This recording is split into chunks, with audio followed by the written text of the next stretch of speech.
سلام، زهرا کاظمی هستم. به کانال پارنا گالری خوش آمدید. خب، با آموزش این هدبند نوزادی زیبا در خدمتتون هستیم. وسایل لازم: روبان گروگن، کش اریب خیاطی، گیر انبری و خرشکار وسط. خب، برای این کار ما به روبان احتیاج داریم. اندازه که میخوایم، ببینید عرض کار رو اندازه میگیریم و به همون اندازه طول کار رو هم برش میزنیم. یعنی برش های ما به صورت مربع هستش، مربعی که طول و عرضش برابر با هم هستن. یعنی اگر روبان شما عرض 4 سانت داره، طولش هم باید 4 سانت باشه. خب، برای ساخت گلبرگ ما به 6 عدد از این روبان ها احتیاج داریم.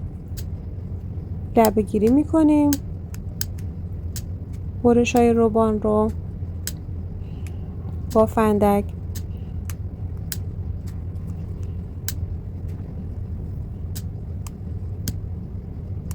خب، حالا شروع به ساخت گلبرگ ها میکنیم. برای اندازه کش هم برای دور سر نوزاد از 36 سانت تا 38 سانت رو میتونین اندازه گیری کنین. 36 سانت برای نوزاد 2 ماهه هستش. حالا 38 سانت برای نوزاد 3 ماهه 4 ماهه به بالا هستش. دیگه بستگی به سلیقه و اندازه خودتون داره. خب، روبان رو از وسط ببینید به این صورت ها میزنیم و با فندک گوشه ها رو به هم میچسبونیم. حالا از دو طرف به این صورت ببینید کار رو جمع میکنیم و باز هم از وسط یه تای دیگه میزنیم و تمام گوشه ها رو با هم با فندک یکی میکنیم به این صورت. ببینید از وسط تا میزنیم. اگه مقداری اضافه بود میتونید با قیچی کارتون رو مرتب کنید که مربع کامل در بیاد. خب، به این صورت تا میزنیم، با فندک میچسبونیم. ببینید یه سمت کار رو میاریم پایین، دوباره سمت راست رو میاریم پایین و اینجوری به هم تا میزنیم و با فندک به هم میچسبونیم. گلبرگ دوم. خب، ببینید از وسط تا میزنیم.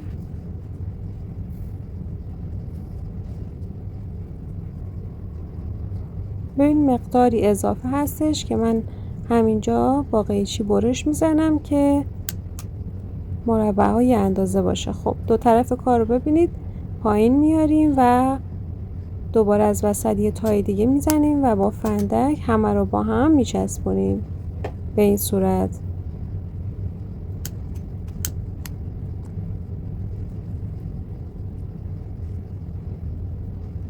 گلبرگ چهارم. برای 6 تا گلبرگ ما همین روش رو تکرار میکنیم. ببینید اگه مقداری اضافه بود موقع تا زدن، میتونید با قیچی کارتون رو مرتب کنید که نظم گلبرگ ها به هم نخوره. خب، بعد از تای اول ببینید گوشه ها رو میاریم پایین، هر دو تا گوشه رو میاریم پایین و از وسط تا میزنیم و بعد فندک گیری میکنیم. حالا شما میتونید به جای چسبوندن با فندک از چسب حرارتی هم استفاده کنید. من اینجا از فندک استفاده کردم.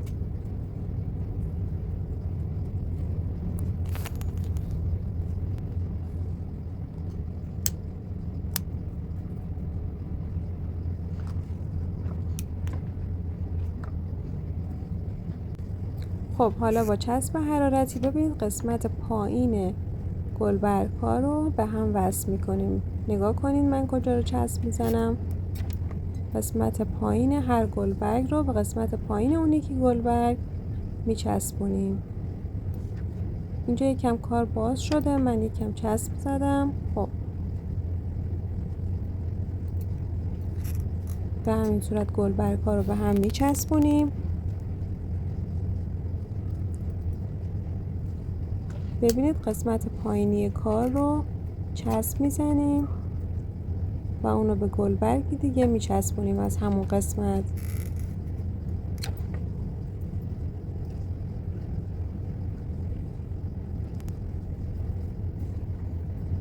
خب گلبرگ آخر رو هم میچسبونیم به هم. خب حالا باید با دست کارمون رو مرتب کنیم. ببینید با انگشت، به انگشت من نگاه کنید، ببینید به این صورت گلبرگ ها رو مرتب میکنیم. برای اینکه بخوایم زیر کار رو بچسبونیم اول مرتب میکنیم و بعد حالا میتونید شما از یه تیکه نمد و یا روبان هم استفاده کنید هم رنگ گلبرگتون برای زیر کار. دقت کنید فقط اول با انگشت مرتب کنید و بعد زیر کار رو چسب بزنید که کار نامنظم نشه و حالتش رو از دست نده. خب چسب میزنیم. برش نمد رو به اندازه زیر گلبرگتون با چسب حرارتی میچسبونیم. خب وسط کار هم اون خرج کاری که مد نظرتون هست رو با چسب حرارتی بچسبونید.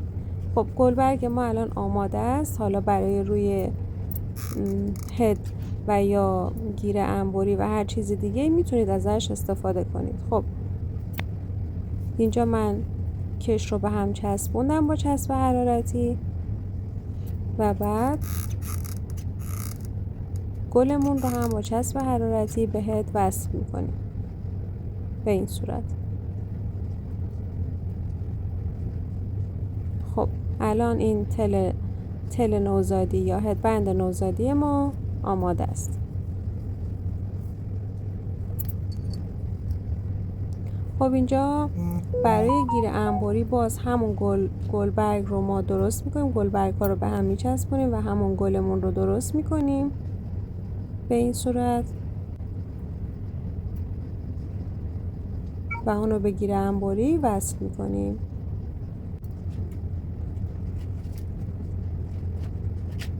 و این کار رو میتونیم با هم ست کنیم.